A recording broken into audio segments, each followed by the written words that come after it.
Oi, viajante da vida! Você é espírita novato ou espírita há muito tempo?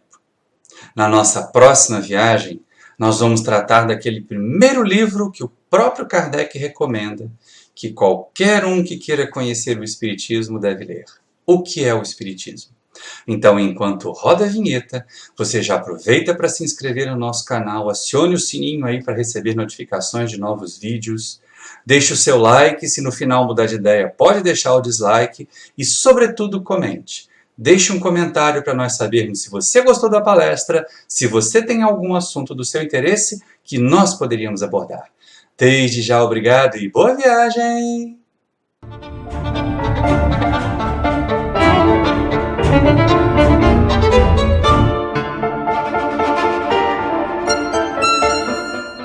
Queridos irmãos e irmãs da família espírita, boa tarde de novo, não é?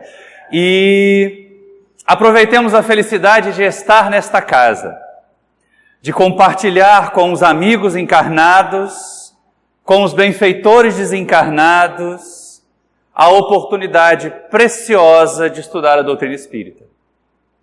Quando os dirigentes do 27º CEU nos convidaram para falar sobre os 160 anos do livro que é o Espiritismo, isso foi um presente, não foi um convite para trabalhar. Porque é uma das obras que a gente estuda com frequência em termos de cursos até de obras básicas no Centro Espírita Paulo de Tarso, e é a primeira que Allan Kardec recomenda que os novatos, que aqueles que querem travar contato com a doutrina espírita, se proponham a estudar. Estudar. E não apenas ler. Estudar buscando compreender, aprofundar. E é interessante porque, assim, na sequência cronológica, o que é o Espiritismo é o terceiro, ou é a terceira obra de Allan Kardec, embora não seja o terceiro livro. Em 1857 nós tivemos o marco inicial da doutrina, que é o Livro dos Espíritos. No ano seguinte, Kardec começa a publicar a Revista Espírita.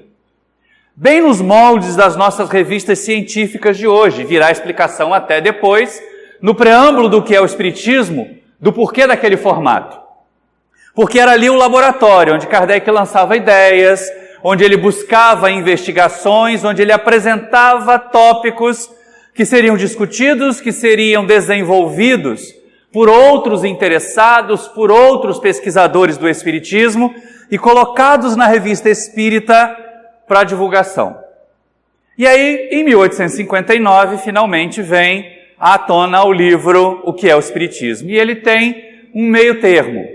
Ele nem é tão profundo e tão detalhado como o Livro dos Espíritos, porque era necessário que assim fosse, que a base da doutrina tivesse substância, fosse detalhada o bastante, para que qualquer um interessado nela conseguisse compreender a proposta do Espiritismo para a humanidade, nem tão experimental e pragmático como a Revista Espírita, que trazia textos curtos, que trazia algumas vezes ideias que depois o próprio professor Rivaio descartava. Muitas das questões que aparecem na Revista Espírita depois não foram formar corpo de doutrina. E é uma obra extremamente simples o livro que é o Espiritismo. Fácil de estudar, fácil de compreender. E aí a gente poderia dizer assim, é um curso rápido de doutrina espírita ministrado por Kardec.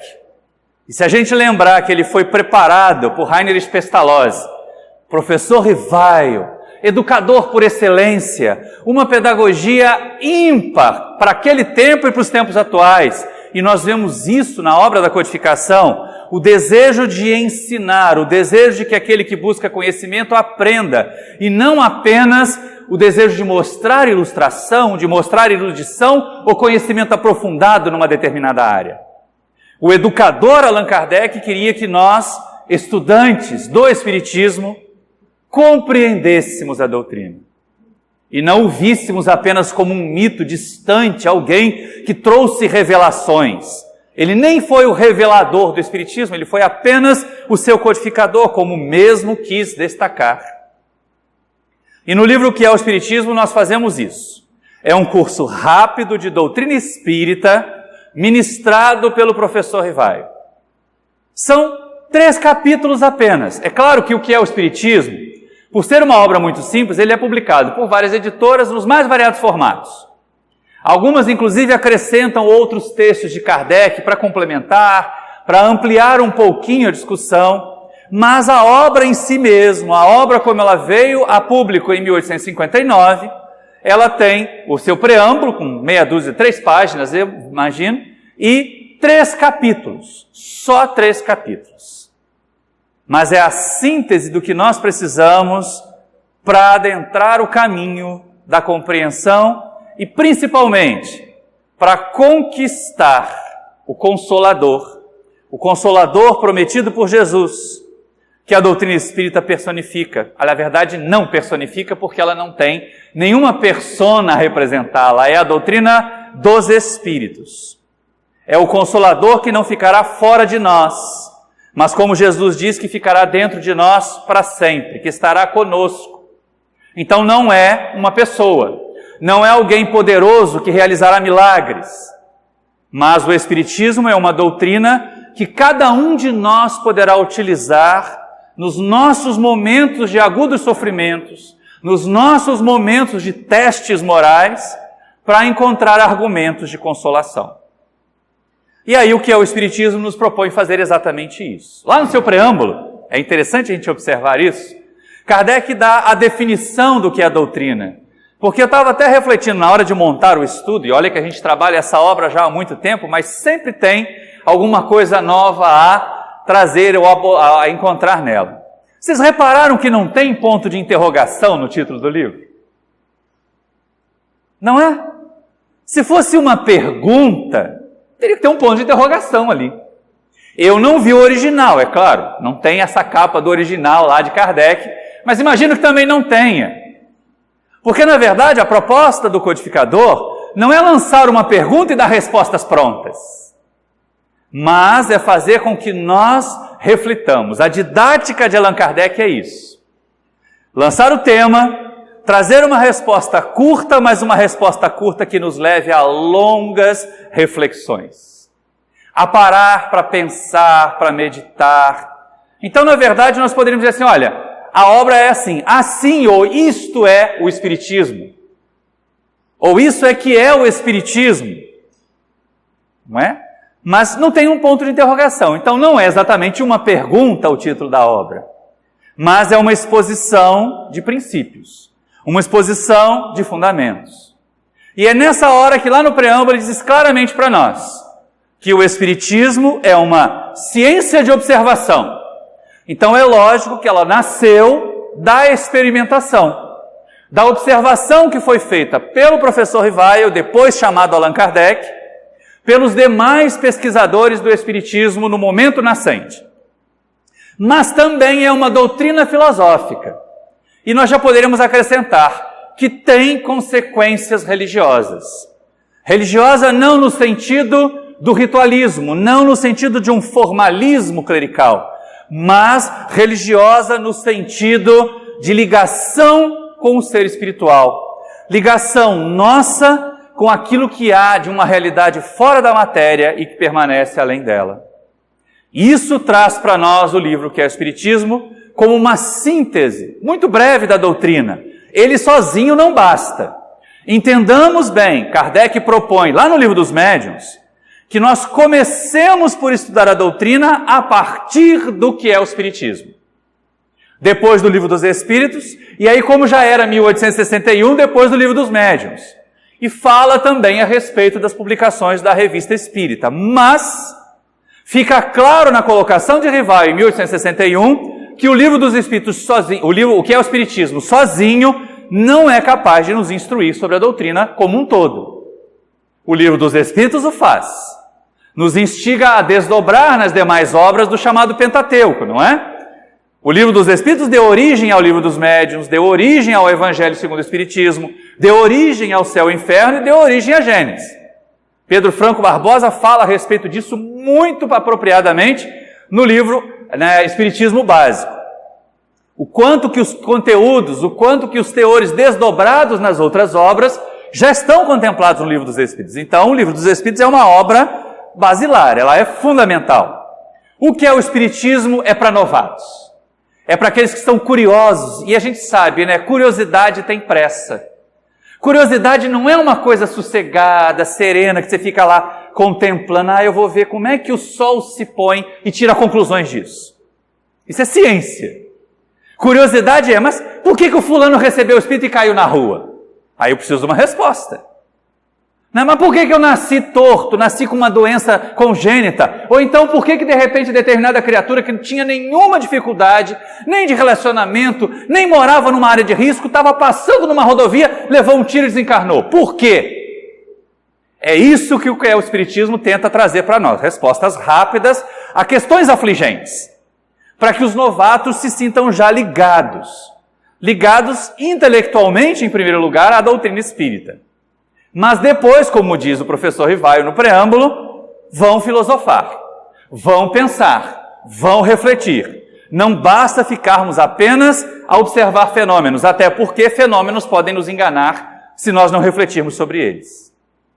E quem observa fenômenos muito restritos, quem participa apenas de um determinado grupo, como Kardec comenta em suas obras, tende muito frequentemente a ser iludido, principalmente se o grupo se desequilibrar, se o grupo se desajustar, se ele for composto de participantes vaidosos, orgulhosos, fascinados, obsidiados.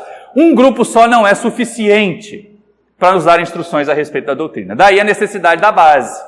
Daí a necessidade dessa interação que nós fazemos no movimento espírita hoje.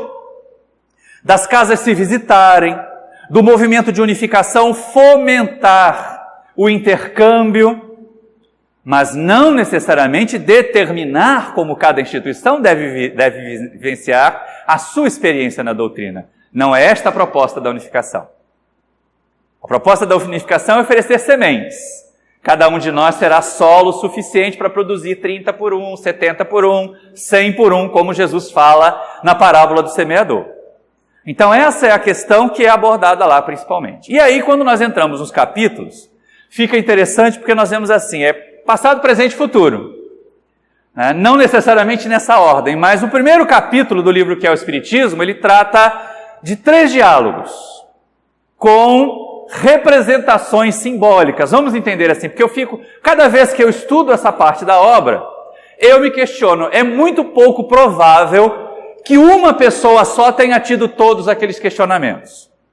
Então, Allan Kardec reúne nos personagens que aparecem no primeiro capítulo do livro, que é o Espiritismo, as dúvidas de muitos de nós. As dúvidas, principalmente daqueles que naquela época resistiam à ideia espírita, tinham dificuldades de compreendê-la, tinham dificuldades de aceitá-la. Nesse primeiro capítulo do que é o Espiritismo, Kardec fala aos não espíritas.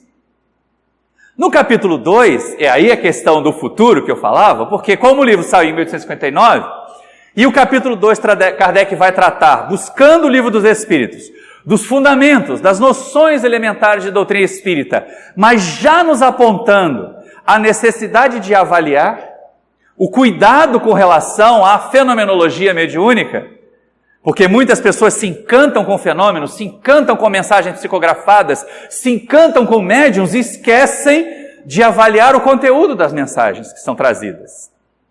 E aí, muito frequentemente, são iludidas, são enganadas, como nós temos visto estourar escândalos em torno de médiuns por aí. Médiuns que se desviaram, médiuns que se equivocaram, médiuns que não compreenderam a doutrina nem a sua tarefa. E também companheiros de má fé que se infiltraram no movimento para causar confusão de verdade. E aí no terceiro capítulo, Allan Kardec vai trazer explicações. Talvez seja o elo consolador desta obra. O elo que a doutrina espírita estabelece com o Consolador prometido por Jesus é trazer explicações racionais, bastante lógicas, para alguns problemas da vida. Alguns. Porque à medida que a vida vai mudando, à medida que a sociedade vai amadurecendo, nós vamos inventando novos problemas. Está lá no Livro dos Espíritos, né? A civilização cria problemas que antes não existiam. A civilização estabelece ansiedades que antes nós não tínhamos. Você imaginar na época do Kardec a ansiedade que provavelmente o professor Rivaio poderia ter é se o carteiro atrasou. Não é? Porque ele escrevia uma carta, mandava para um determinado grupo com perguntas, o grupo mediúnico se reunia, colhia as respostas dos espíritos, colocava aquilo num texto em papel e remetia de volta para Kardec. Então, na pior das hipóteses, o que causava ansiedade àquela época aos estudiosos da doutrina espírita era se o correio vai atrasar, se a correspondência vai extraviar, não é? O que causa ansiedade para nós hoje?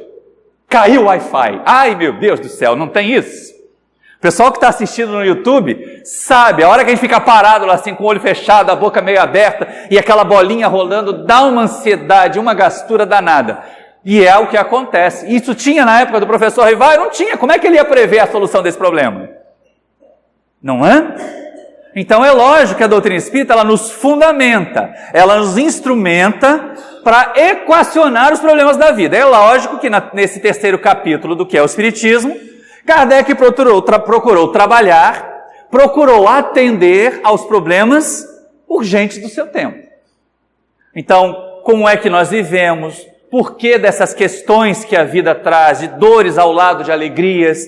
Algumas criaturas estão tão felizes, ou parecem tão felizes, outras ao lado delas estão desgraçadas, às vezes na mesma família, às vezes compartilhando a consanguinidade. Por quê? Porque em síntese nós somos individualidades espirituais, então temos que passar, porque os laços de sangue estabelecem algum vínculo entre nós, pelas mesmas experiências que levam ao nosso desenvolvimento espiritual, ao nosso desenvolvimento moral, porque estas são escolhas nossas. Nossos irmãos, nossos pais podem escolher não agir como nós, e certamente suas vidas terão consequências diferentes das nossas. E desta forma, então, o professor Rivaio estabelece a obra e nos propõe estudar. E aí a gente começa assim, puxa vida, mas é interessante mergulhar nisso. Lá no Centro Espírita Paulo de Tarso, pelo menos a cada 2 anos, nós fazemos de novo o curso que é o Espiritismo. Foi uma ideia que nos foi sugerida há muito tempo atrás, ainda vinda lá do Centro Espírita Leão Denis de Bento Ribeiro, que nós fracionamos a obra em 20 semanas de estudos e estudamos a obra inteira, lendo e comentando em grupo, estudo em grupo, como se fosse um estudo sistematizado. E é interessante retomar essa proposta de estudos, porque assim, facilita muito quando você estuda em grupo. Facilita muito quando nós temos a possibilidade de refletir juntos sobre aquelas questões que estão lá. E aí, cada vez que eu passo por elas, quando a gente chega no capítulo 1, eu penso assim, gente, Kardec foi genial. A primeira pergunta que algumas pessoas podem fazer é assim, são personagens reais? É mesmo um escritor crítico, daqueles bem chatos, que quer destruir a ideia espírita e vai escrever um livro para isso? É mesmo uma criatura que não acredita em nada, que nega tudo que está à sua volta, que só aceita o que ela pode tocar, o que ela pode sentir? Uma única pessoa tem essas características todas, faria todas aquelas perguntas a Kardec? É mesmo um sacerdote? É mesmo um abade, como está escrito lá no texto? Um único, que tem os seus princípios religiosos tão consolidados, tão cristalizados em si, que uma proposta nova parece ameaçá-lo? Que ele usa os seus livros sagrados, que ele usa as suas interpretações da sua forma religiosa de pensar, para negar a outra doutrina legitimidade? Uma única criatura? Ou eles representam vários? Qualquer uma das situações é possível. Eu não estava lá do lado de Kardec para saber se ele foi entrevistar mesmo essas pessoas, mas um fato ninguém pode negar. Aquelas mesmas pessoas que lá estavam, se são pessoas, estão presentes no século XXI. Nós continuamos tendo críticos, contumazes, criaturas enquistadas no seu próprio conhecimento, PhDeuses, como a gente costuma brincar na universidade, né? Eu sou doutor em não sei o quê, e aí conhece só aquilo, mas o resto do universo não conhece, mas quer ter todo o universo sob a ótica daquela sua ciência. E é lógico que vai falar bobagem. Isso está dito na introdução do Livro dos Espíritos, quando Allan Kardec fala: consultarei um químico sobre uma reação, consultarei um físico sobre a potência, mas com relação ao Espiritismo, me permita ter em relação à doutrina tanta autoridade quanto qualquer outro sábio. Mais ainda, porque os sábios da academia costumam frequentemente passar tudo pelo crivo da sua ciência. E como o Espiritismo é uma ciência nova, como o Espiritismo traz conhecimentos diversos, eles costumam frequentemente desarrazoar. Então, críticos estão por aí até hoje. A gente tem uma experiência de mais ou menos aí uns 20 anos, 30 anos quase, né? Da fase. Mas é que assim, um dos nossos professores da época da academia, ele havia passado pelo movimento religioso dentro da universidade enquanto aluno, se decepcionou muito, passou pelos seus próprios conflitos pessoais, e quando foi a vez de ser o nosso orientador, dizia assim, se Deus existe, o problema é dele. E procurava sempre apontar os erros das crenças dos outros, tentando fugir daquilo que ele mesmo acreditou no passado. Bom, esses existem, aí estão. Com relação aos céticos, a gente tem os dois tipos de cético que Kardec fala lá. A gente tem aqueles céticos que são sistemáticos, né? Eles não querem acreditar, se não é exatamente aquilo que é confortável para eles, eles preferem negar que exista. E nós temos os céticos científicos. Essa parte aí é boa. Porque já imaginaram, gente, como estaria a medicina hoje se alguém lá no passado não tivesse duvidado de que quando alguém estava com febre, um demônio entrou nele? Então, aquele cético que não acreditou que era o demônio que causava febre, impulsionou o progresso da ciência e nos fez encontrar hoje a causa das verdadeiras enfermidades. Então, o ceticismo não é negativo de todo. O problema é o ceticismo sistemático, é o ceticismo por decepção, que frequentemente acontece também nos dias de hoje.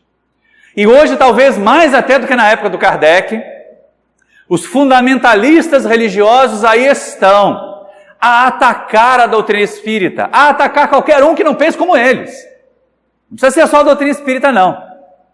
Às vezes, na mesma denominação, na mesma proposta filosófica, eles se digladiam, porque um está tendo mais público ou está tendo um jeito de falar diferente do outro.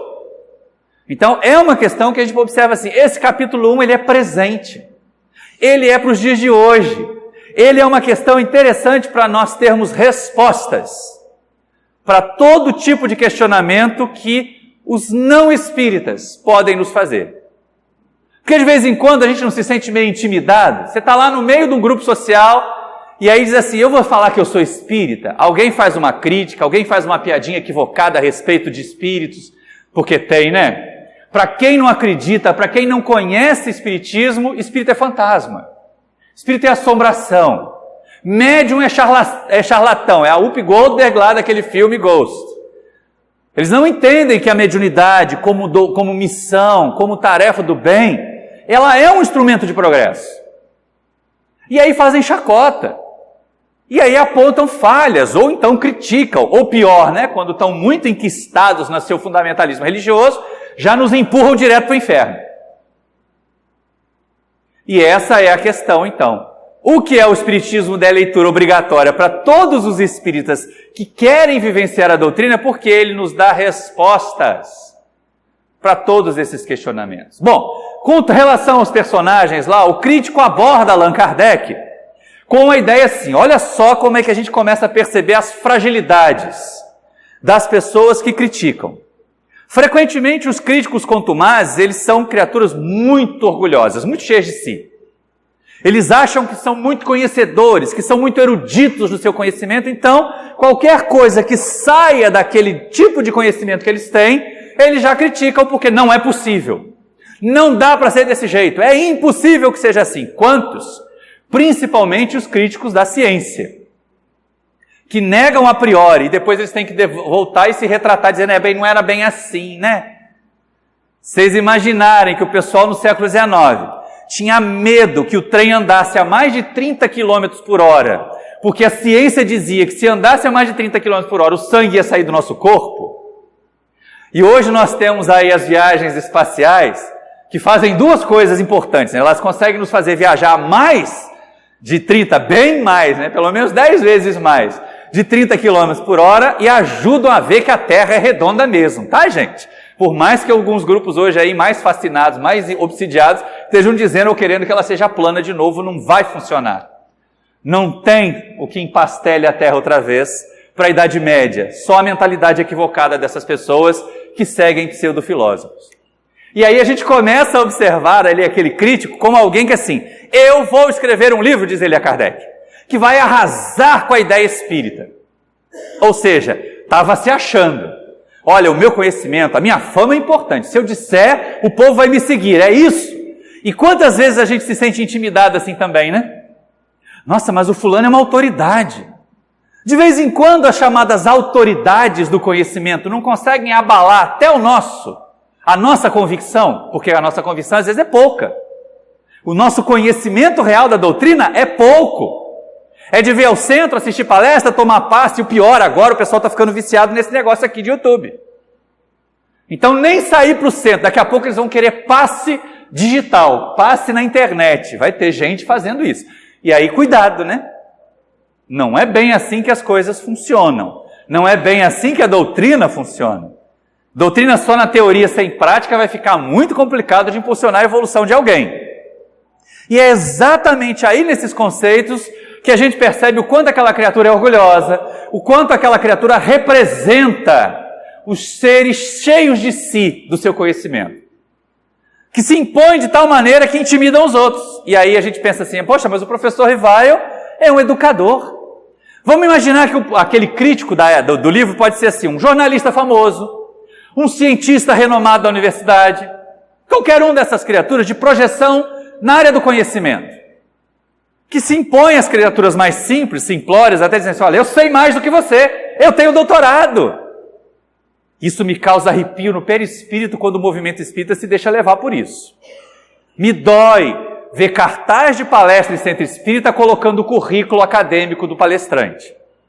Que ele tem doutorado nisso porque é médico naquilo. Gente, isso muda um pouco, ou muda alguma coisa do conteúdo que a palestra vai ter, porque já que nós temos que ter espiritismo nas palestras, e não neurociência, e não psicologia, e não física quântica. Tem gente que diz que está estudando física quântica pelo YouTube. Gente, me dói mais ainda a alma. Porque o YouTube tem tanta coisa falsa, tanta falácia, tanta fake news. Pelo amor de Deus, vai estudar. Quer estudar física quântica? Compra um livro. Se matricula numa universidade e vai fazer curso de física. Aí você vai estudar física quântica. No YouTube, não. Então não caiam nessa lorota, nessa balela de que a fonte de informação é a mídia social. Não é. Ela pode até nos trazer alguma informação, mas sugiro que vocês vão procurar. Quando a gente faz a edição das palestras para colocar no YouTube, eu faço questão de colocar a capinha do livro que eu cito aparecendo na hora que eu cito. De preferência quando é autor desencarnado, com a bolinha, com a foto lá da Joana de Anjos, do André Luiz. Por quê? Porque eu quero que vocês vão procurar no livro para ver se o que eu falei não é bobagem. Que questionem. E aí Allan Kardec não se intimida. Não se intimida nem com a posição de destaque do chamado crítico, nem com a ideia de que ele veio atacar a doutrina. Afinal de contas, gente, se a gente precisasse da nossa participação para defender o Espiritismo estava lascado. Se Jesus precisasse de nós, dos discípulos dos primeiros momentos, para defender o cristianismo estava enterrado. Essas doutrinas são fortes pelo conteúdo que elas trazem, não pelo número dos seus profitentes. Porque olha só, gente, a doutrina espírita, ela é vigorosa, ela é consoladora.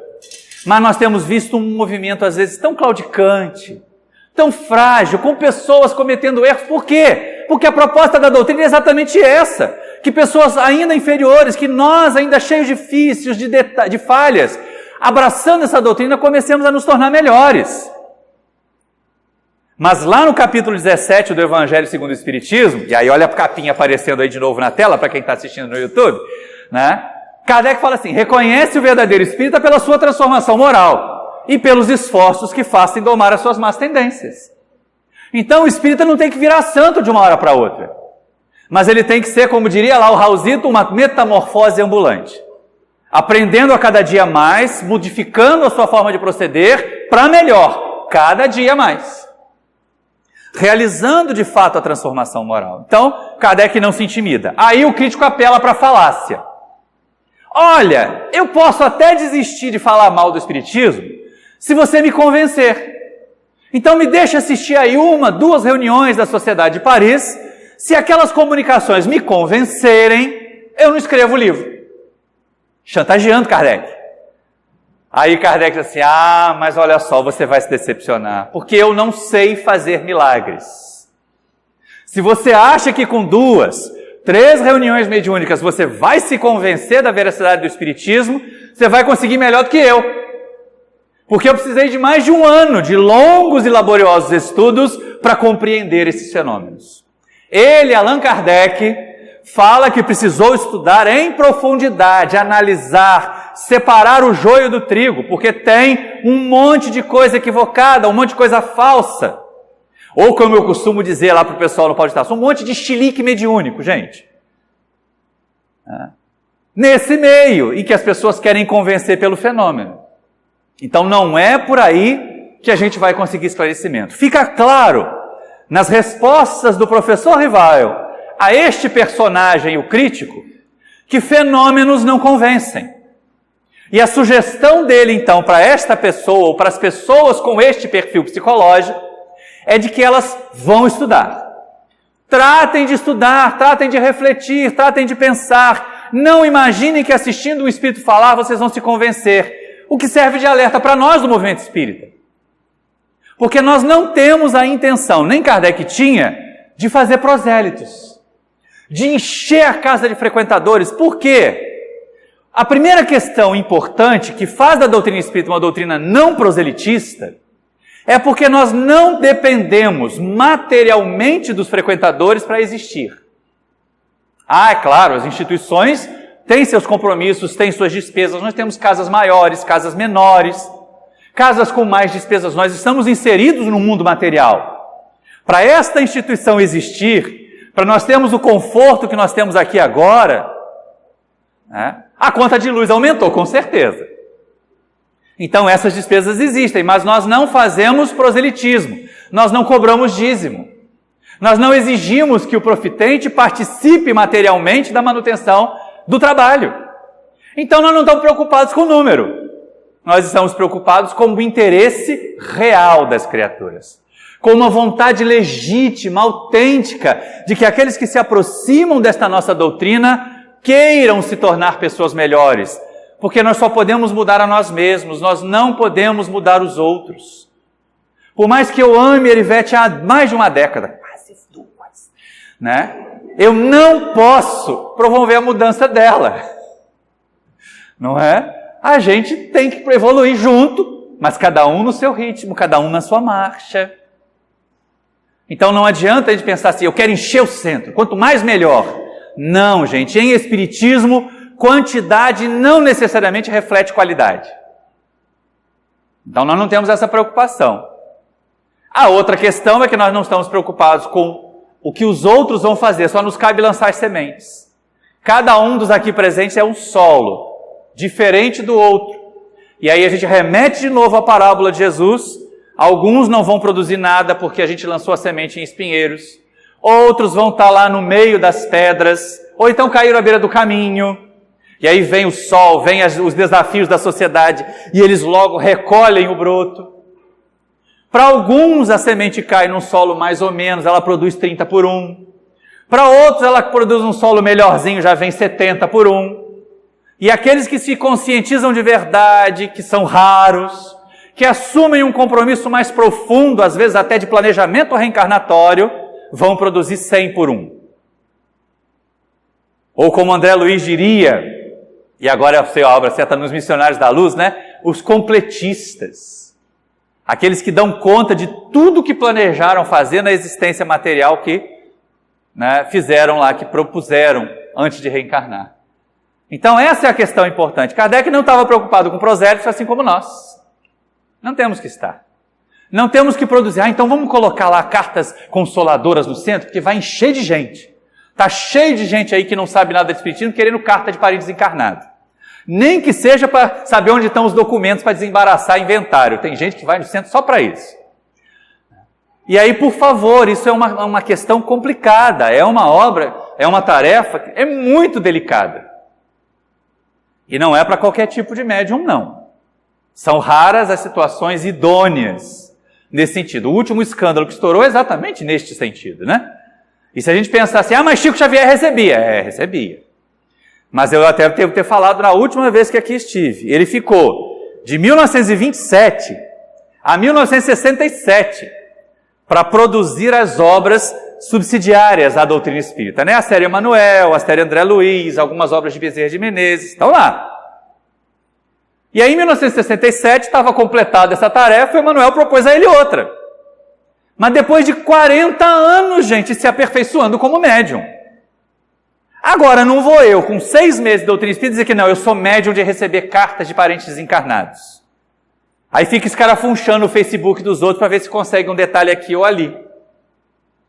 Tenha dó. Até a propósito disso, tem uma história pitoresca, lá de uma cidadezinha nossa lá querida do interior de Minas, uma casa centenária. Resolveu que o público estava diminuindo e de repente tinha muitos médiuns na reunião mediúnica, bota as tais cartas consoladoras para receber mensagem de parente desencarnado. Para organizar o trabalho, o pedinte preenchia uma ficha em que ele colocava o nome dele, o nome do espírito que queria receber mensagem, a data da desencarnação, uns detalhes assim, né? E aí o primo de um amigo nosso, violonista muito exímio, daquelas criaturas assim bem tontas, né? Bem lesadinho, tadinho, foi lá preencher a ficha e errou. Ele colocou o nome dele no lugar do defunto e o nome da avó dele no lugar do pedinte. Não é que ele recebeu uma carta dele para a avó? Dá para levar a sério um trabalho desse? Dá não, né? Então não vamos sair por aí. Gente, a doutrina espírita, o que ela tem de mais sublime, não é a carta do parente desencarnado, que emociona, é verdade. Que naquele momento da dor aguda, consola, conforta, como um analgésico faz. Ele diminui a dor, mas ele não acaba com a causa da dor, que é a sensação de perda. Agora, quando se compreende a doutrina espírita, quando se entende a imortalidade, que o afeto principalmente não se parte quando o corpo físico deixa de funcionar, aí a gente consegue tomar o remédio de verdade. Então, quantos dos que foram buscar cartas consoladoras do Chico Xavier realmente se tornaram pessoas melhores? Ou só passaram aquele momento para sair da crise e depois voltaram sua vidinha, né, mais ou menos de novo? Então, cuidado com isso. Nós não temos que produzir fenômenos para atrair pessoas para a nossa casa espírita. E aí eu sugiro que a gente procure lá as respostas do professor Rivaio para o personagem e o cético. Porque nós vamos enfrentar tantos céticos, tantos críticos primeiro, né? Tantos críticos nos dias de hoje, que saber aquelas respostas, né, ou pelo menos o teor delas, ou como responder a essas pessoas, já vai nos dar um bom consolo. Aí vem o personagem cético, que a gente tinha falado, né? Que é uma criatura um pouco desconsolada. Lá naquele material, ele é uma criatura desconsolada. Tipo assim, alguém que já deve ter pesquisado em outras religiões, já deve ter ouvido falar de vida espiritual, de outras formas filosóficas de pensar, e não se convenceu.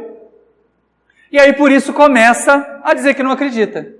Porque assim, entre acreditar num Deus, que porque você não faz os sacramentos, você vai para o inferno, ou então acreditar num Deus que pega uma criatura que foi perversa a vida inteira, mas no seu momento derradeiro ela confessa que Jesus é o seu Salvador, e por causa dessa confissão ela vai para o paraíso, e outros que não foram daquela crença, e que foram bons a vida inteira, mas porque não foram daquela crença, vão para o inferno, aí é melhor não acreditar num Deus desse mesmo, né? E aí a gente começa a perceber que os céticos que nós enfrentamos hoje são desses tipos. Aliás, dos dois tipos. Tem o cético científico? Tem.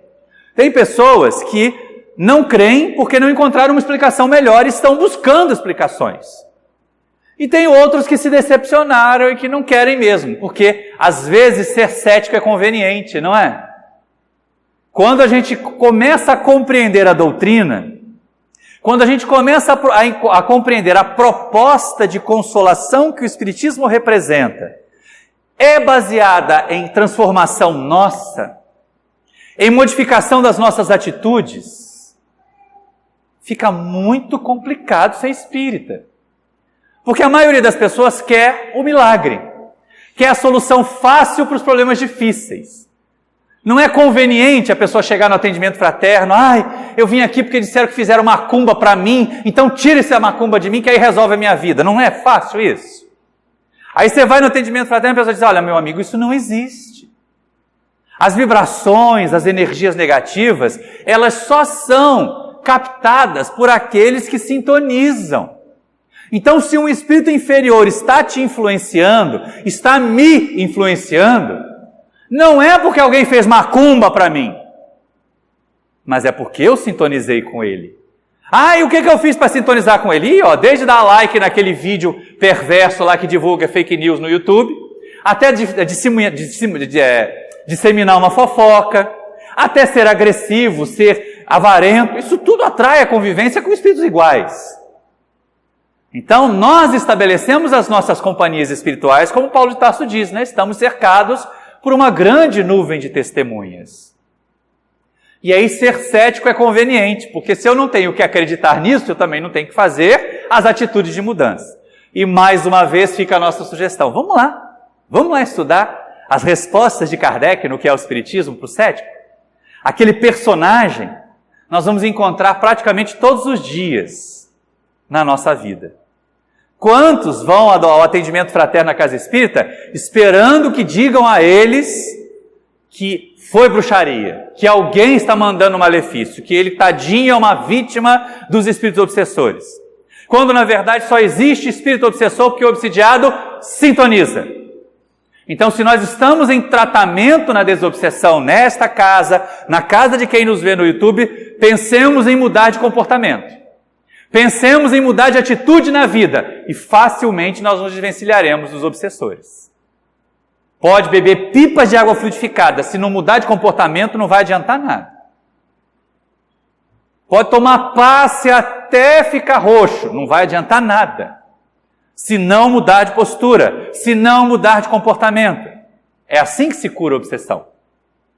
E aí nós somos chamados a responder a essas criaturas, com delicadeza, com gentileza, porque também não dá, né? Para a gente ser consolador, dando um passa fora nessas criaturas. Elas têm que ser acolhidas, compreendidas, entender até assim, puxa vida, eles ainda não têm compreensão do que a doutrina é. Por isso vem com essa visão de que aqui vão encontrar um milagre. Não tem um centro espírita que escreva, um milagre espera por vocês. Isso é de outras denominações que precisam ganhar dinheiro, vendendo milagres que não existem. A doutrina espírita não vende milagres que não existem. Então nós não temos o compromisso com essas mentiras. Mas vamos falar a verdade com suavidade. Vamos falar a verdade como quem faz carinho com uma pena no rosto de alguém que está chorando. E não passar um tijolo na cara de alguém que está sofrendo, não é? Então, cuidado na forma de atender, na forma de convidar as pessoas à transformação moral. Dói. Uma vez estabelecido o processo obsessivo, ele dói. Agora, é necessário que o indivíduo faça a parte dele para se melhorar. E esse grupo dos céticos mais ou menos segue por essa linha de raciocínio aí. Quando Kardec vai conversar com um sacerdote, aí essa criatura representa para nós esses fundamentalistas religiosos. E normalmente, pelo menos dentro das fileiras do cristianismo, como eles tentam desacreditar a doutrina espírita? A Bíblia diz diferente. Bom, mas peraí, a primeira coisa que a gente precisa perguntar, assim como Kardec, nós somos judeus ou somos cristãos? Porque a Bíblia tem o Velho Testamento, que é a história do povo judeu, contada primeiro por Moisés ali nos 5 livros, e depois por seus continuadores. Então é a visão do povo hebreu, dos eventos históricos da sua existência, o que não necessariamente corresponde a fato histórico, com pesquisa, com definição e cruzamento de datas, mas é a interpretação que eles deram. Ou nós somos cristãos, porque Jesus mesmo não fez tanta coisa diferente do que Moisés propôs? O sacerdote começa abordando Kardec assim: a Bíblia proíbe a evocação dos mortos. Então, como o Espiritismo conversa com os mortos, o Espiritismo também está proscrito, está proibido. E Kardec diz assim: mas quem proibiu foi Moisés. E o sacerdote ainda é ardiloso, é falacioso. Ele diz assim: Moisés e os evangelhos proíbem. Não, os evangelhos não proíbem.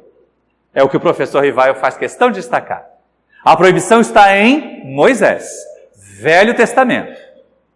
A primeira coisa que a gente observa em Jesus é quebrar essa norma ao conversar com Elias e com o próprio Moisés, transfigurado no Monte Tabor. Os mais fundamentalistas diziam assim, mas Elias não morreu. Ele foi levado numa carruagem para os céus. Mas Moisés morreu, gente. Defuntão mesmo, enterrado lá antes de chegar na Terra Prometida. Não tem conversa, está no Velho Testamento.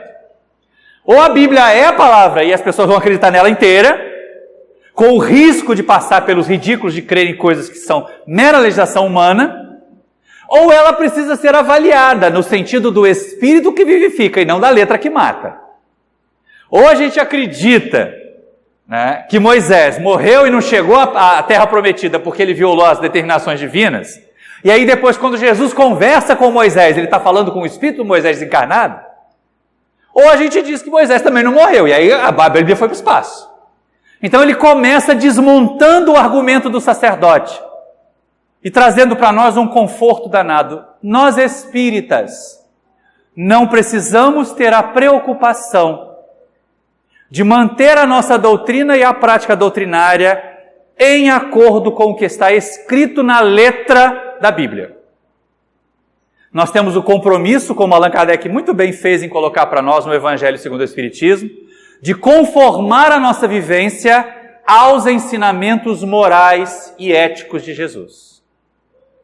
Então, deixa de lado o Velho Testamento, que é a história do povo hebreu, que é assim que as pessoas estão transformando Deus em fazedor de milagres e vendedor de milagres nas outras formas, e sigamos com Jesus. E Jesus diz assim, olha, lá no Sermão do Monte, né? Mateus de 5 a 7, capítulo 5 ao capítulo 7. Aprendeste que foi dito aos antigos. Eu, porém, vos digo. E aí ele muda a lei de Moisés. Muda mesmo a legislação humana que Moisés estabeleceu e até a interpretação de algumas partes do Decálogo. Então Jesus é um transformador da lei humana, para que ela fique mais de acordo com a lei divina. Nós não estamos presos, nós não estamos atrelados à Bíblia. A Bíblia não é livro sagrado. Espiritismo não tem livro sagrado. Nós temos obras de estudo. Mas e o livro dos Espíritos? É base. É a partir dele que nós vamos fazer os nossos estudos. É a partir dele que nós vamos fazer nossas reflexões. Mas o próprio professor Rivaio disse, o Espiritismo, lá na Gênese, né? Não será ultrapassado pela ciência. Porque uma vez que a ciência comprove que está em erro num determinado ponto, ele assimilará a verdade. Nós não estamos enquistados, está escrito daquele jeito. Cuidado! Da mesma forma como nós temos fundamentalistas de outras religiões, corremos o risco de ter fundamentalistas espíritas. E isso não é saudável para o nosso movimento. Tem gente que sabe citar as 1019 questões do Livro dos Espíritos com as respostas. E aí a minha questão é, quantas você já pratica? Quantas você já vivencia? Porque usar o Livro dos Espíritos para dizer que o comportamento do outro está errado, mas será que a gente também não tem nenhum comportamento equivocado em outras áreas? Que é o que nós temos observado na sociedade de hoje, com essas pautas esquisitas que estão sendo colocadas, de fiscalização da vida íntima alheia. Isso não é tarefa nossa. Tarefa nossa é de promover o desejo de cada um alcançar o seu melhor, o seu ideal, e não a meta que nós estabelecemos para nós e não conseguimos alcançar também. Porque como Jesus falava dos fariseus, né? Eles atavam fardos pesados de comportamento, de atitudes, de postura na sociedade, e atavam e colocavam nos ombros dos outros. Mas eles mesmos não faziam esforço para carregar nem com o dedinho. E tinham vidas dissolutas por debaixo dos panos ali, por trás dos véus do templo, não é? Então a gente tem observado muito isso, a hipocrisia religiosa. E é isso que Kardec vai questionando e vai chamando a atenção, e a gente acaba percebendo o seguinte: Jesus é o mestre do conhecimento. Então a fé raciocinada vem por compreendermos aquilo que a doutrina espírita nos propõe. E não por seguirmos o que está escrito na letra, porque a gente corre o risco de, em vez de ser coerente, em vez de ser congruente em termos doutrinários, ficar apenas fanático. E isso é péssimo para o nosso progresso. É péssimo também para que as outras pessoas que nos observam dizem: está vendo? Ela é espírita, mas olha como é que está destemperado quando desencarna um parente. Olha que espírita tosco é esse que quando fica doente, com uma doença que sabe que vai desencarnar, fica abatido, se deprime, começa a chorar, briga com Deus. Tem gente que faz isso. Então é porque é muito fácil a gente entrar para a doutrina, né, gente? Mas a doutrina entrar na gente demora aí umas décadas, se não algumas encarnações. E o convite de Allan Kardec no que é o Espiritismo é exatamente isso. A gente precisa começar. O que é o Espiritismo é um bom começo para a gente poder realizar essa tarefa. Agora vai demandar tempo, vai requerer paciência, vai requerer estudo aprofundado. E aí, de novo, a gente percebe também Kardec dizendo lá ao sacerdote que, assim, na doutrina espírita nós não temos estrutura clerical. Não existe um papa do espiritismo. Não existem bispos no espiritismo, embora muitos bispos católicos tenham reencarnado no movimento espírita e continuem achando que são. Né? E vão participar aí de algumas atividades achando que todo mundo tem que fazer do jeito que eles querem. Não é para ser assim. O movimento é de unificação, não é de uniformização. Respeitar as particularidades de cada grupo, levar as sementes. Há duas criaturas que nós amamos muito, não vou precisar citar nomes. Uma delas compartilha conosco um projeto no nosso canal no YouTube. E é uma divulgadora da unificação, no sentido que a unificação tem que ter. De ir às instituições e deixar as suas sementes de amor, as suas sementes de doutrina, as sementes que Jesus lhe confiou. E o outro é um irmão muito querido que anualmente organiza várias caravanas que visitam instituições espíritas, principalmente pelo interior do nosso estado do Rio de Janeiro, e assim promove uma unificação que não tem nada do bispado que algumas criaturas pensam que deve ser. Isso é o que a gente vê como movimento de unificação. Quando a gente vê um movimento, um ser organizado como o 27º, que promove essas atividades, ainda que nós tenhamos queixa, gente, sem a unificação nós estaríamos muito piores. Estaríamos muito mais fracionados, seríamos muito mais frágeis. É lembrar a proposta de Bezerra de ser o feixe de varas, o que não significa que todas as varas têm que ser iguaizinhas, roliças do mesmo jeito. Alguns de nós são palito de dente, outros são palito de churrasco, e assim vai. Então a gente tem que ter cautela nessa questão. E respeitar as peculiaridades, as particularidades de cada um, sem a preocupação de fazer prosélitos. Sem o temor de que as criaturas foram embora do meu centro, foram procurar um outro centro forte. O problema é delas. Se nós estamos fazendo aquilo que aprendemos adequadamente na doutrina, sigamos fazendo a nossa parte. É isso que aprendemos com Kardec no que é o Espiritismo.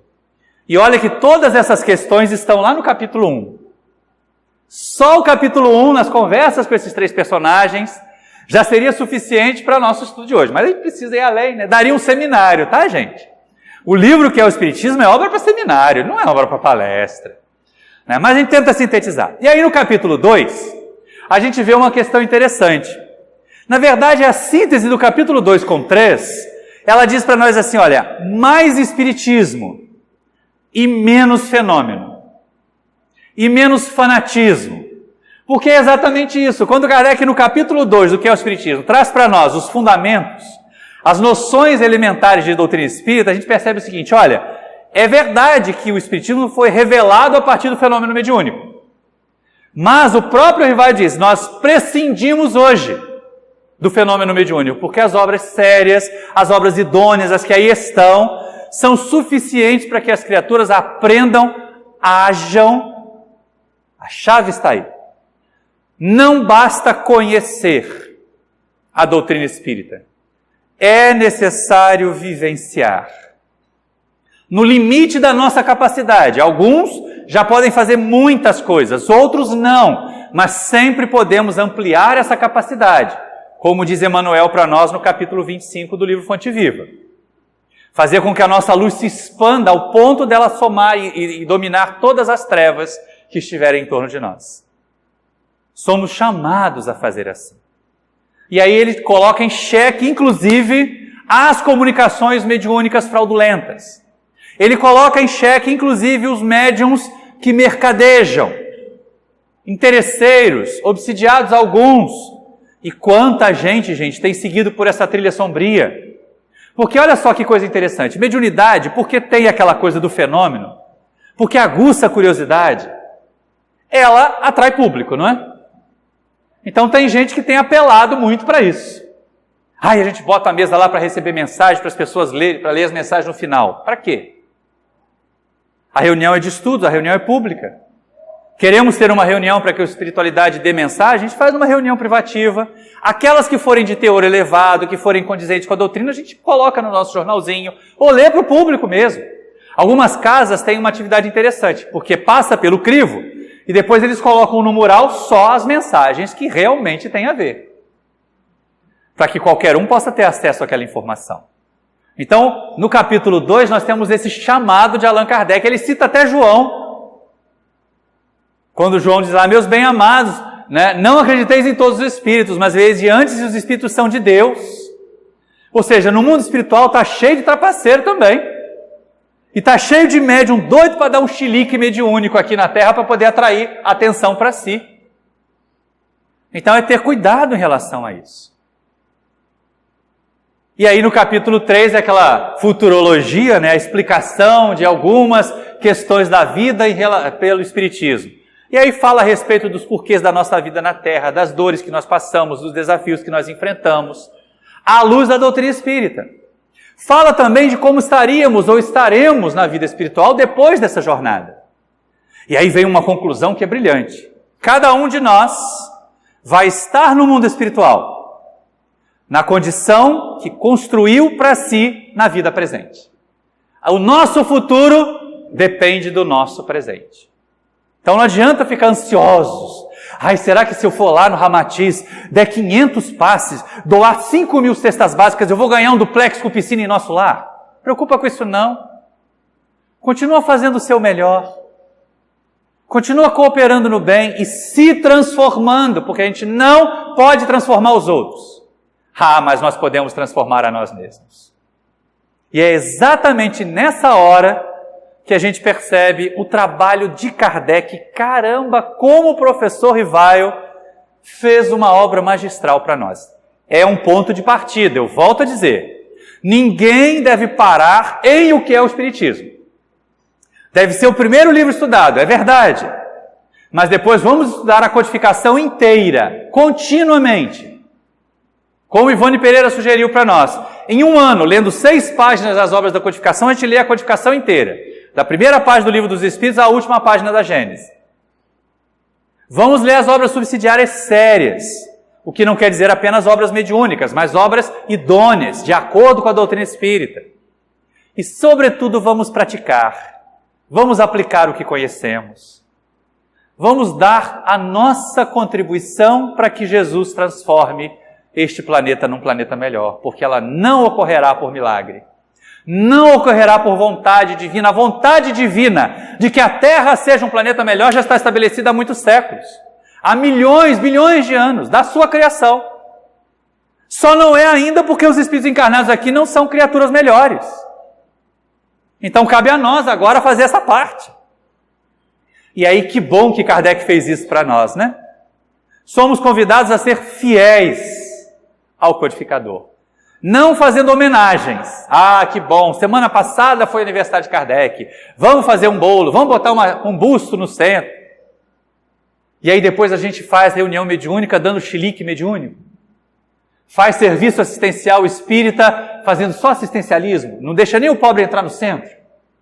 Não fala nem de evangelho para as famílias assistidas. Faz divulgação da doutrina espírita com base no eu acho. Essa é uma questão interessante, uma cobrança de uma companheira querida, né? A Sandra Borba. Eu estou com saudade, diz ela, de ver da tribuna espírita as pessoas falando de Kardec, falando de obras da doutrina. Porque o pessoal sobe à tribuna e fala de neurociência, fala de física quântica, fala de psicanálise, fala de psicologia, todas ciências que são importantes e úteis para a humanidade. Mas, gente, sinceramente, quem vem à casa espírita sofrendo com uma enfermidade ou com a desencarnação de um ente querido, vai se consolar numa palestra de 1 hora sobre espuma quântica? Não vai, né? Então a gente tem que ter mais Kardec, mais doutrina e menos achismo, mais espiritismo e menos academicismo nas nossas reuniões de consolação, que são as reuniões públicas da Casa Espírita. Vamos deixar o aprofundamento para o ESG.